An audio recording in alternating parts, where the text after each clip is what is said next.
നമ്മളെ മണ്ണാർക്കാടിന്റെ കാടകട് മാറ്റിയിട്ട് town city ആക്കേണ്ടി വരുന്നുണ്ടോ? കാരണം അമ്മാതിരി മുതലാണ് ഇവിടെ വരുന്നത്. ഹൈലൈറ്റ് സെന്റർ മണ്ണാർക്കാട് ചരിത്രത്തിലെ ആദ്യത്തെ മാള്. കോഴിക്കോട് പാലക്കാട് നാഷണൽ ഹൈവേയിൽ യാത്ര ചെയ്യുമ്പോൾ ഇങ്ങനെ ഒരു ബോർഡ് മണ്ണാർക്കാട് നിങ്ങൾ കണ്ടിട്ടുണ്ടാവില്ലേ? ഹൈലൈറ്റിന്റെ 3D മിനിയേച്ചറാണ് ഈ കാണുന്നത്. 2026-27 ഫസ്റ്റോ ആയിട്ട് നമ്മുടെ സ്വന്തം മണ്ണാർക്കാട് ഇതുപോലെ തുറന്ന് പ്രവർത്തിക്കും. നമ്മളൊക്കെ കുട്ടിക്കാലത്ത് മാള് പോണം എന്ന് പറഞ്ഞിട്ട് കരഞ്ഞിരുന്ന ഒരു കാലം ഉണ്ടായിരുന്നില്ലേ?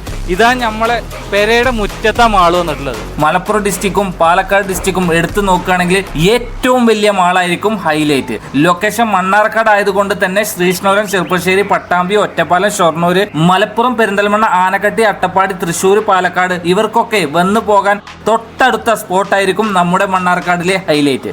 8 ഏക്കറയിൽ 7 ലക്ഷം സ്ക്വയർ ഫീറ്റിലാണ് നമ്മുടെ ഹൈലൈറ്റ് വരുന്നത്. 5ഓളം തിയേറ്റേഴ്സും ഹൈപ്പർ മാർക്കറ്റും ഒരുപാട് ഷോപ്പിംഗ് സെന്ററും ഫുഡ് അടിക്കാൻ പറ്റിയ സ്പോട്ടുകളും. ഇതൊക്കെ ഇഷ്ടപ്പെടുന്നവരെ ഈ കമന്റ് ബോക്സിൽ ഇപ്പൊ തന്നെ മെൻഷൻ ചെയ്തോളി. വളരുന്ന മണ്ണാർക്കാടിലെ first destination highlight centre. Thank you for watching Jamsheer Mannarkkad.